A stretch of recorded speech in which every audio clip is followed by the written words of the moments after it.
When the Skrav corsairs breached the hull of the human freighter, they expected a quick surrender and a lucrative payday. They didn't know the ship was built by Lockheed Martin Stellar, and they certainly didn't know that humans don't just survive nightmares, they engineer them. Now, the predators are the prey. The USC Galileo drifted through the silent, frozen expanse of the outer rim, its heavy sublight engines humming a low, steady rhythm. Registered to Fargo Orbital, a subsidiary of the massive Earth-based logistics conglomerate, the freighter was a brutalist piece of engineering. It lacked the elegant, sweeping curves of standard galactic vessels, resembling instead a massive rectangular block of tungsten and composite titanium. It was built for one purpose: moving heavy, dangerous cargo across hostile space. Captain Peyton Miller sat in the command chair, a lukewarm cup of synthetic coffee in his hand, watching the proximity sensors flare red. "Captain," said Dominic Harper, the ship's chief engineer, his fingers flying across his tactile analog keyboard, "we have a vessel approaching. Fast. Thermal signatures indicate plasma drives. It's a Skrav Corsair ship. They've painted us with targeting lasers." Peyton didn't flinch. He set his coffee mug into the magnetic holder and leaned forward, his gray eyes locked on the primary monitor. "Broadcast the standard Fargo orbital distress signal, Dominic. Let them know we are an unarmed commercial vessel carrying industrial equipment." They're ignoring the hail. Abigail Foster, the ship's tactical and cargo specialist, reported from the port console. "They are matching our velocity. Magnetic grapples deployed. We are being boarded." "Execute Protocol 4, Peyton ordered calmly. "Power down the main thrusters. Disengage the automated defense turrets. We offer no resistance." Dominic looked back, raising an eyebrow. "You sure about this, Cap? We have enough point defense kinetic cannons to shred their boarding tube." "And violate our insurance policy with Lloyd's of London Interstellar?" Peyton replied, a grim smile playing on his lips. "Fargo Orbital's mandate is clear. Preserve the cargo, preserve the crew. The Skrav rely on speed and shock value. If we don't fight, they won't shoot. We let them board, we let them take the bridge, and we wait." A shudder violently rocked the USC Galileo as the Corsair ship clamped onto the human freighter's hull. The terrifying hiss of plasma cutters eating through the outer airlock echoed through the ship's corridors. The Skrav were a notorious species in the sector, tall, chitin-plated bipeds with a predatory insectoid lineage. They possessed 4 arms, compound eyes, and a reputation for extreme violence. To them, humanity was a newly discovered, soft-skinned mammalian species that had barely clawed its way out of its own solar system. Soft, weak, perfect prey. The bridge doors blew open with a deafening bang. Plumes of gray smoke rolled into the room, followed immediately by 6 Skrav warriors. They wielded high-yield plasma rifles, their mandibles clicking rapidly in their native tongue. Leading them was Captain Growl, a towering specimen of his race, his dark purple chitin scarred from dozens of boarding actions. He stepped onto the bridge, his dual primary eyes locking onto Peyton. The alien translator collar around Growl's neck buzzed, emitting a synthetic, metallic voice. "You will not move, Terran. This vessel and its cargo now belong to the Skrav Syndicate. Any sudden movements will result in your immediate vaporization." Peyton slowly raised his hands, keeping his palms open and visible. Beside him, Dominic and Abigail did the same. "We are unarmed," Peyton said, his voice steady and measured. "I am Captain Peyton Miller of the USC Galileo. We surrender the ship. There is no need for violence." Growl let out a clicking, hissing laugh that sounded like dry leaves being crushed. "Sensible mammal. Your species is notoriously fragile. Bind them," he ordered his crew. 2 Skrav warriors lunged forward, roughly grabbing the humans. They slapped heavy, magnetic restraints onto their wrists. The aliens were fast, their movements twitchy and erratic, operating on a high-metabolism nervous system that made them lethal in short bursts. They shoved Peyton, Dominic, and Abigail toward the lift. "Take them to the lower cargo hold. Lock them in," Growl barked. "I want full control of this ship's systems within the hour. We jump to the Syndicate outpost as soon as the nav computer is ours." As Peyton was shoved into the elevator, he caught Dominic's eye. The engineer gave a microscopic, almost imperceptible nod. The humans were marched down into the bowels of the USC Galileo, deep into the heavy reinforced containment sectors built by Boston Dynamics' Stellar Division. The Scrav shoved them into a bleak, tungsten-lined storage unit and slammed the heavy blast door shut. The magnetic locks engaged with a heavy, final thud. Back on the bridge, Growl settled into the captain's chair. It was incredibly uncomfortable. The cushion was too dense, and the physical dimensions of the console were built for a species with entirely different joint articulations. But Growl didn't care. He had just secured a massive human freighter without firing a single shot. "Sir!" one of his technicians hissed, its 4 hands trying to navigate the human computer terminal. "The operating system is primitive. It is not using standard galactic light logic. It is built on rigid binary code, and there are physical, analog switches for everything." "Bypass it," Growl demanded. "Hook your personal data pad into the primary interface and override the life support and navigation. We don't need to understand their primitive machines. We just need to fly the ship." "Yes, Captain." The Scrav technician forced a universal splicing cable into the ship's data port. For a moment, the bridge lights flickered. The monitors blinked from their standard blue to a deep, warning amber. Growl leaned back, clicking his mandibles in satisfaction. Foolish Terrans. They build flying metal boxes and surrender them at the first sign of a predator. Prepare the jump drives. What Growl did not know, what no Scrav could possibly comprehend, was that human ships were not designed to be comfortable. They were heavily modified, restricted, and dialed back just to be legally allowed into galactic space. And Dominic Harper's final, imperceptible nod to his captain wasn't a sign of defeat. It was confirmation that the dead man's switch had been flipped. The first sign that something was wrong came 20 minutes after the Scrav took the bridge. Growl was reviewing the cargo manifest translated by his datapad when he felt a strange, dragging sensation in his lower thorax. He shifted in the uncomfortable human chair, trying to stretch his secondary legs, but they felt unusually heavy. He ignored it, attributing the lethargy to the stress of the boarding action. "Technician," Growl snapped, "why are the main thrusters still offline? We need to break orbit from this sector before the Vanguard patrols detect the distress beacon the humans were broadcasting." The technician at the helm turned, its compound eyes blinking sluggishly. "Captain, the system override was successful, but the ship's internal subroutines have rebooted to their factory defaults. I cannot stop it." "What does that mean?" Growl demanded, standing up. As he did, his knees buckled slightly. The floor felt as though it was pulling him downward with an aggressive, unseen force. "The artificial gravity," the technician gasped, bracing 2 of its arms against the heavy Boeing Stellar control console to keep from collapsing. "Galactic standard is 0, 6G, the humans. They had dampeners engaged to keep it there. When I bypassed the mainframe, the dampeners went offline. The ship is reverting to Terran standard gravity." "Which is what?" Growl hissed, his breathing growing labored. 0G, Captain. Almost double the galactic standard." Growl's mandibles clicked in shock. Double the gravity? How could the soft-skinned mammals survive in such a crushing environment? Every movement suddenly required twice the effort. His chitinous plates, designed for light, fast movements, now felt like lead weights strapped to his body. His heart rate spiked as his body struggled to pump hemolymph through his system against the relentless downward pull. But the gravity was only the first phase of the ship's automated reset. Down in the pitch-black cargo hold, Peyton Miller sat perfectly still, listening to the hum of the ship. The magnetic restraints bound his hands behind his back, but he was entirely at ease. "You feel that?" Abigail whispered from the darkness. "Yeah," Dominic replied, a grin evident in his voice. "The grav plating just cycled up to Earth. Normal. My bypass worked. The Scrav technician must have hard rebooted the system, trying to lock us out. The Galileo is currently scrubbing all foreign user inputs and returning to homeworld parameters."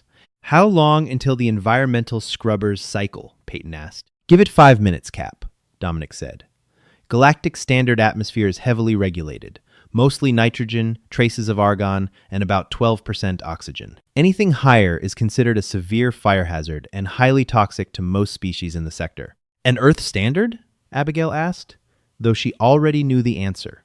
21% oxygen, Dominic said. To a Scrav, breathing our air is like inhaling vaporized bleach. Their lungs aren't built for that kind of aggressive oxidizer. Give it a few minutes, and they are going to feel like they are burning from the inside out. Back on the bridge, panic was beginning to take root.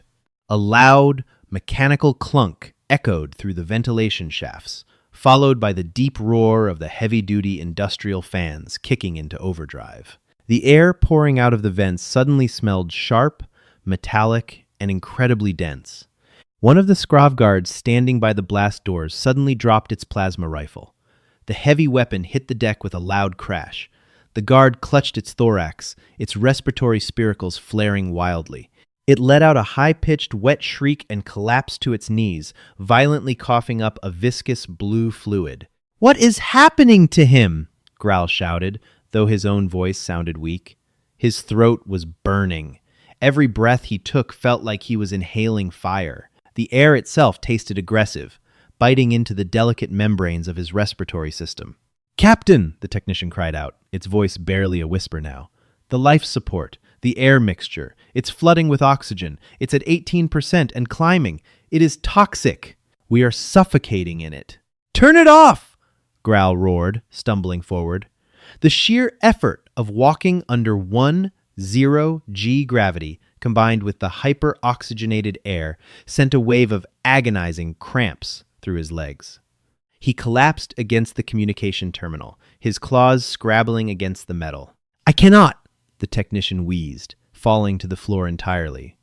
"The analog switches, they are manually locked out. The ship's AI considers our biological signature a contaminant. It is flushing the atmosphere to sanitize the vessel for its Terran crew." Graal's compound eyes wide with terror. This wasn't a freighter, it was a death trap, a floating pressure cooker filled with poison gas. How did the Terrans live like this? Their homeworld must be a hellscape of crushing gravity and corrosive air. "Get up!" Graal ordered his men, his voice trembling. "Get up! We must go down to the hold. We will force the Terran captain to reverse this. Drag him to the bridge if you have to." The remaining 4 Scrav warriors, trembling and exhausted, picked up their heavy rifles. They moved like the elderly, dragging their feet, their chests heaving in agony. The apex predators of the sector had been reduced to struggling, gasping wrecks in less than half an hour, simply by existing in a human environment. Graal led them to the lift, his mind racing. He would torture the humans. He would burn them piece by piece until they fixed the ship. He punched the button for the lower decks. But as the lift descended, Graal felt a creeping, instinctual dread. They were descending into the dark, into the high-gravity, hyper-oxygenated abyss where the demons lived. The lift doors scraped open on the subdeck. The air down here was even thicker, heavy with the smell of machine oil, ozone, and pure, concentrated oxygen. Graal and his 4 warriors stumbled out, their breathing ragged, wet, and desperate. Every step echoed loudly on the metal grating. They approached the reinforced door of the holding cell.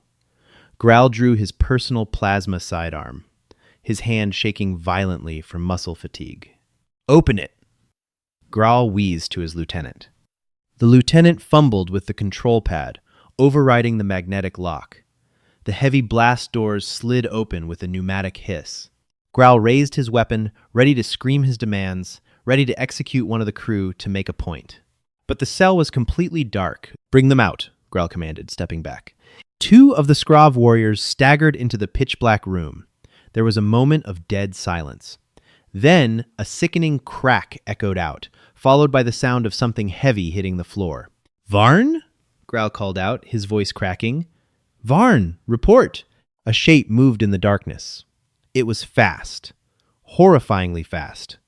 Under 10G. The Scrav moved as if submerged in deep mud, fighting gravity and toxic air. But the humans? The humans were in their element.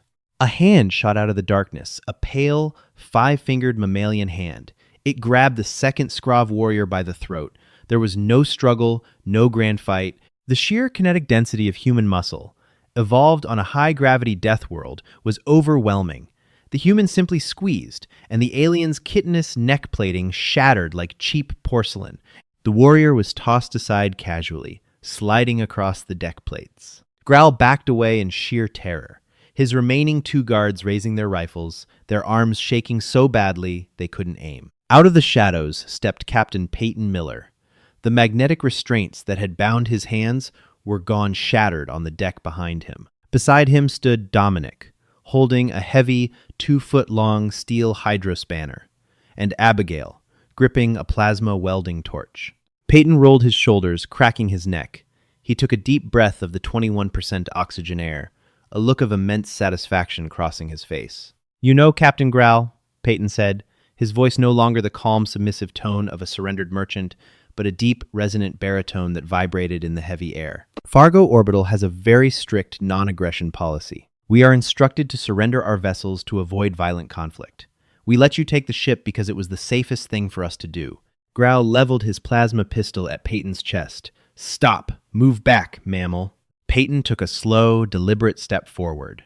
His boots clanged heavily against the deck.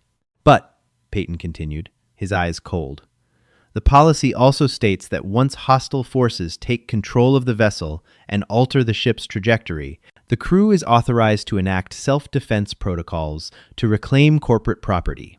"Fire!" Growl screamed to his guards. The two Scrav pulled their triggers. A bolt of superheated plasma scorched past Peyton's shoulder, melting a groove into the bulkhead behind him. The other shot went wild, hitting the ceiling, as the guards' exhausted arms gave out from the recoil. Before they could fire again, Abigail moved. She didn't sprint. She simply closed the distance with a terrifying, heavy momentum. She swung the plasma welding torch, not using the flame, but using the heavy, solid brass battery casing at the base of the tool as a blunt instrument.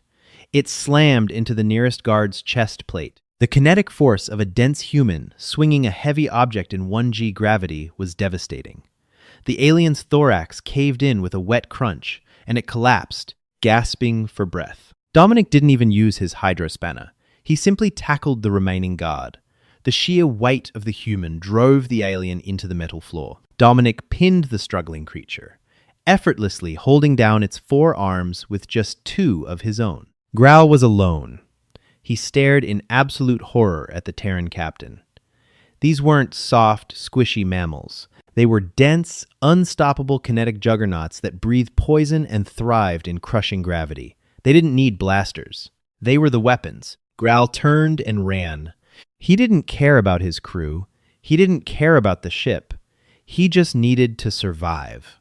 He sprinted for the lift, his lungs screaming in agony, coughing up blue blood as the oxygen ravaged his system. He slammed his fist onto the lift button, the doors closing just as Peyton began to walk toward him. Not running, just walking. Like a predator stalking an exhausted, wounded animal. The lift shot upward. Growl collapsed onto the floor of the elevator, sobbing in terror. He crawled out onto the bridge.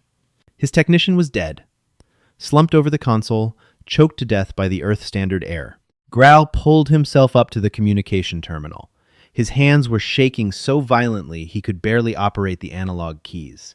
He smashed his fist against the emergency broadband broadcast button. The screen flared to life, connecting to the Galactic Citadel's emergency Vanguard frequency.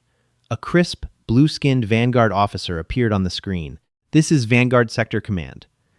Identify yourself." This is Captain Growl of the Scrav Corsairs. Growl shrieked, tears of blue fluid streaming down his compound eyes. "I am broadcasting on open channels. We have committed acts of piracy. We surrender. We surrender completely to the Vanguard." The Vanguard officer looked confused. "Captain Growl, you are a wanted fugitive. Are you turning yourself in?" Yes, by the ancestors, yes," Growl begged, coughing violently, gripping the console as the sound of the lift returning to the bridge echoed behind him. "Trace this signal. Send your heavily armed cruisers. Arrest me." Put me in a maximum security containment cell. Captain Grau, what is your status? Are you under attack by a rival syndicate? No, Grau screamed, looking back at the heavy steel doors of the bridge lift as they slowly began to hiss open. The heavy, rhythmic sound of human boots stepping onto the metal deck echoed into the room. I boarded a Terran freighter. Please. You have to save me. I am begging you. Come arrest me before the humans. The transmission cut to static as a heavy, pale hand reached out and casually crushed the communication console's power feed. Peyton Miller looked down at the weeping alien pirate, his expression entirely devoid of pity. Fargo Orbital thanks you for your cooperation, Peyton said coldly. Now, about my ship. Commander Bennett stood on the pristine, illuminated bridge of the galactic Vanguard interceptor Justice, staring in utter bewilderment at the main tactical display. Bennett, a seasoned veteran of the sector's law enforcement fleet, had spent his entire career hunting down Scrav pirate syndicates. The Scrav were ruthless, utilizing blitzkrieg tactics to overwhelm merchant vessels before the Vanguard could even power up their slipspace drives. Yet, here they were.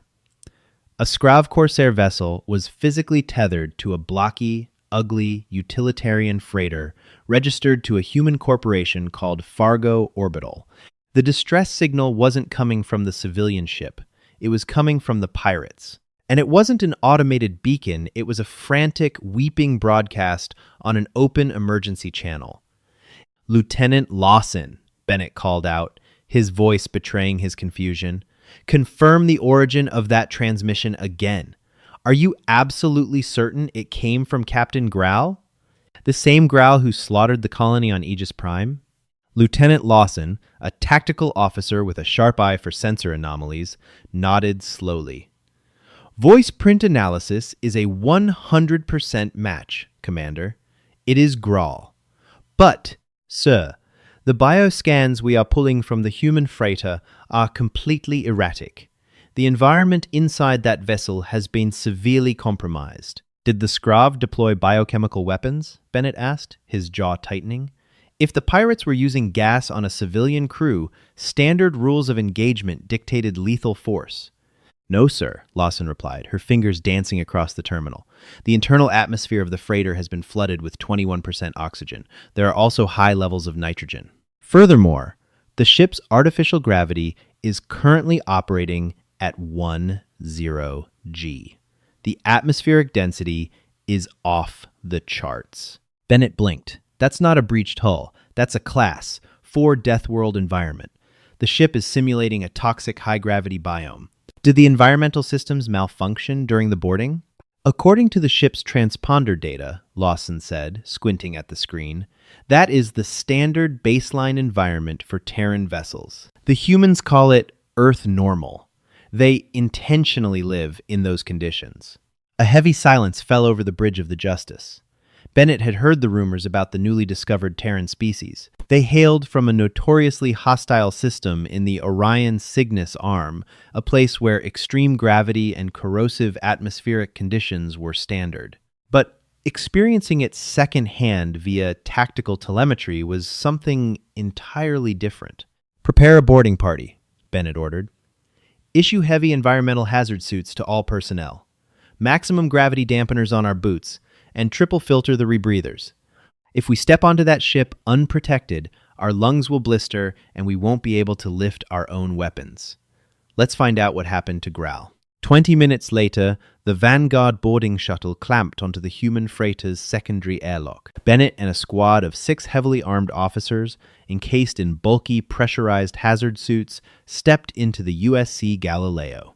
The moment they crossed the threshold, Bennett felt the oppressive weight of the Terran gravity. Even with the mechanical dampeners in his suit, assisting his movements, every step felt like walking through waist-deep water. The ambient hum of the ship's massive General Electric fusion engines vibrated through the floor plates, a deep, aggressive rumble that rattled his teeth. Guns up, check your corners, Bennett ordered over the secure comms line. They moved methodically down the stark, tungsten-lined corridors. The ship lacked any aesthetic appeal.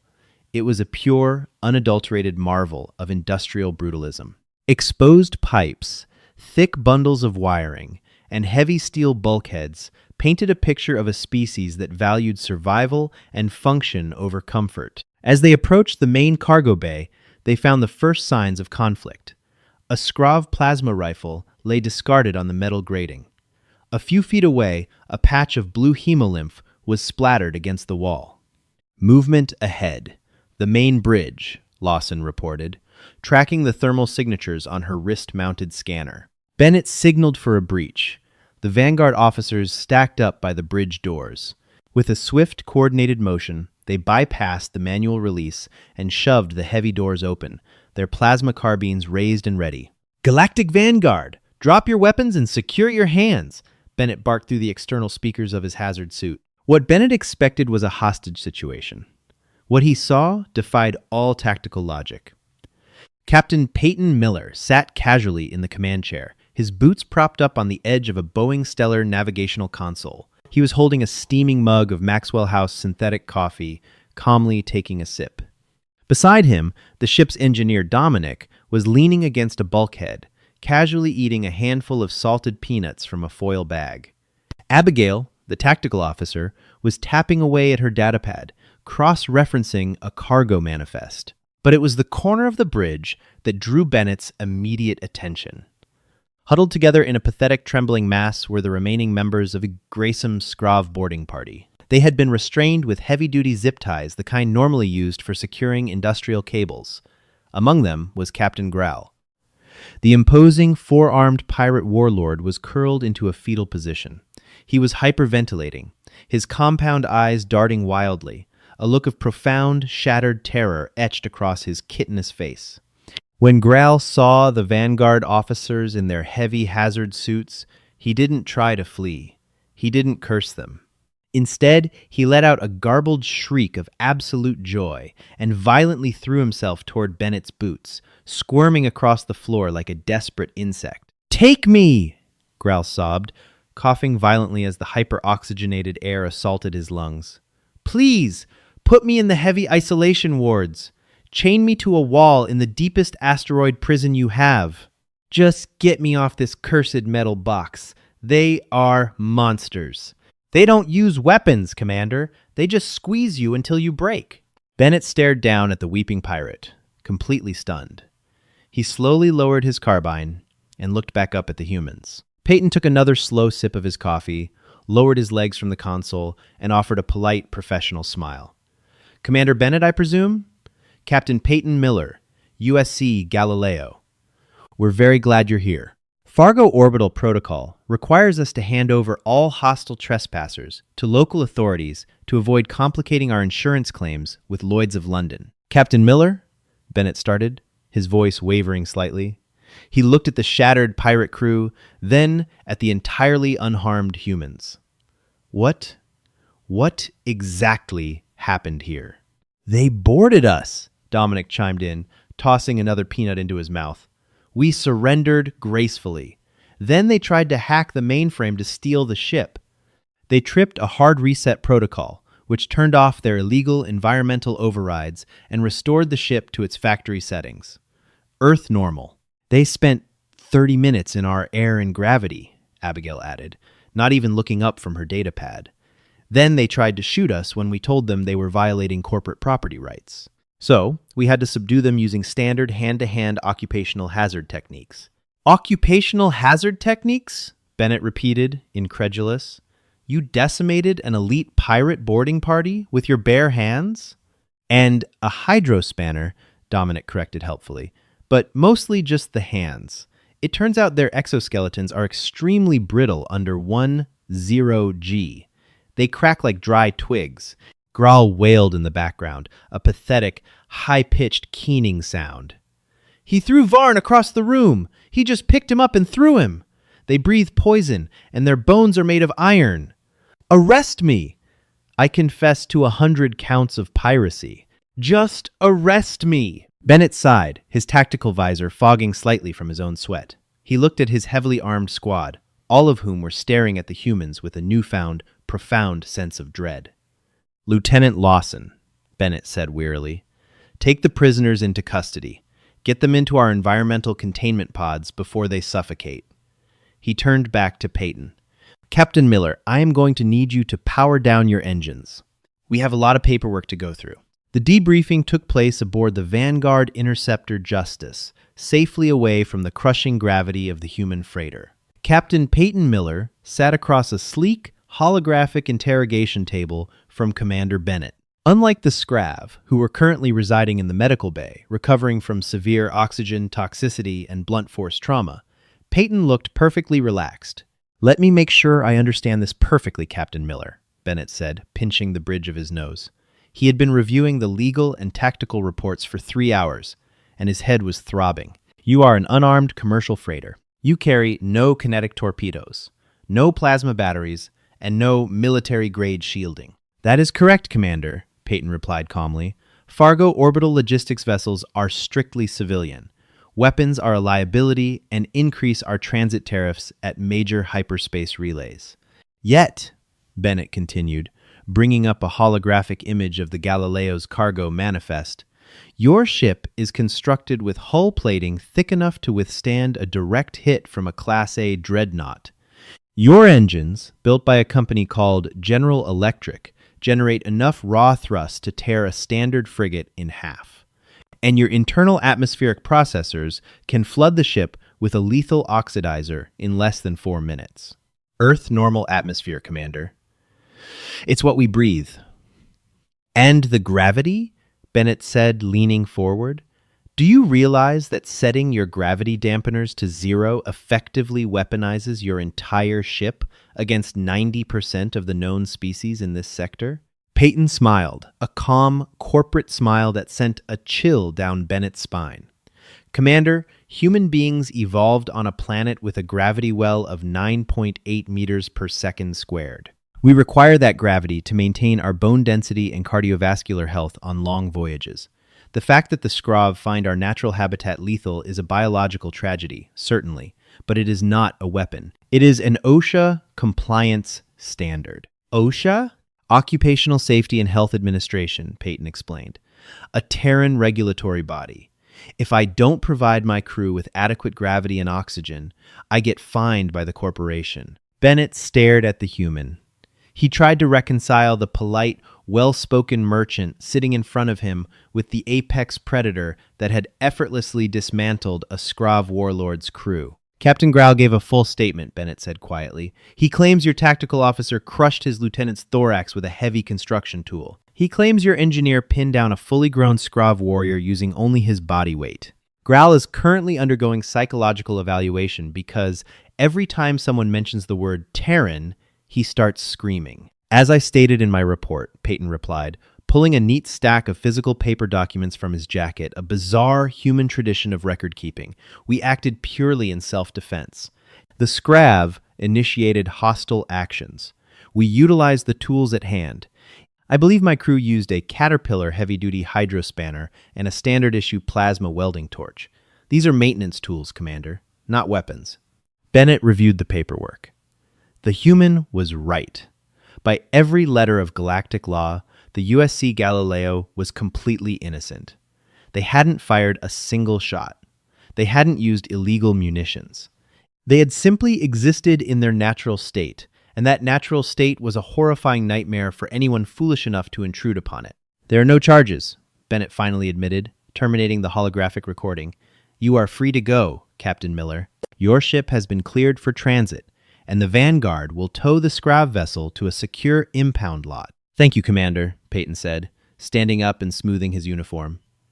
Fargo Orbital appreciates the prompt and professional response of the Galactic Vanguard. I will be sure to note your cooperation when we file our insurance claims. The Scrav plasma cutters did a number on our outer airlock's paint job.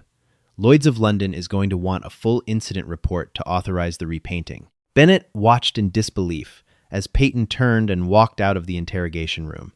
The human was more concerned about a scratched paint job than the fact that he had just single-handedly broken the most feared pirate syndicate in the Outer Rim. As Peyton returned to his ship and the Galileo slowly detached from the Vanguard cruiser, Bennett stood on his bridge, watching the blocky, ugly human vessel fire its massive thrusters. Commander, Lieutenant Lawson said softly, stepping up beside him, The Scrav vessel's databanks have been downloaded.